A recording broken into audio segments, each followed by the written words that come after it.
ఇప్పుడు మెయిన్ వీడియోకి వచ్చేసరికి ఇది అంగాకర పాదు అండి. అంగాకర పాదు అంటే అంగాకర కాయల్లోనే రెండు రకాలు ఉన్నాయండి. ఒకటి దేశవాళి, రెండు హైబ్రిడ్. దేశవాళి అంగాకర పాదు అంటే ఇలా ఇలా ఉంటుందండి కాయ. ఇది తింటే చాలా రుచిగా ఉంటుంది. ఇప్పుడు హైబ్రిడ్ అంటే అందరూ తెలిసిందే, ఇంత కాయ ఉంటుంది కానీ అది టేస్ట్ ఉండదు, రుచి ఉండదు.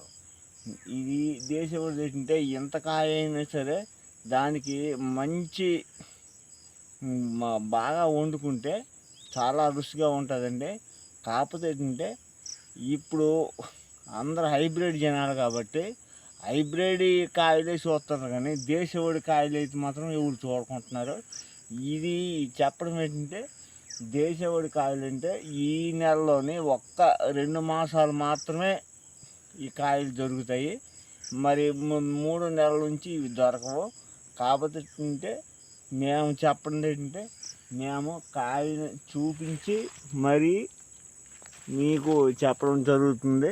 ఇది దేశవాళి కాయ అండి. ఇది ఇప్పుడు హైబ్రిడ్ కాయ అంటే మార్కెట్లో ఎప్పుడు దొరుకుతుంది. కాకపోతే అంటే దేశవాళి కాయ మాత్రం ఎప్పుడు దొరకదు. ఈ కాయ కావాలనుకుంటే మనము పార్వతీపురం, కురుపాం ఈ మార్కెట్లో దొరుకుతుంది కానీ ఈ కాయ మాత్రం ఎక్కడ దొరకదు. ఇప్పుడు హైబ్రిడ్ కావాలంటే వైజాగ్ దొరుకుతుంది, హైదరాబాద్ దొరుకుతుంది, ఎక్కడ దొరుకుతాయి. కాకపోతే ఈ కాయలు దొరకండి. Okay bye.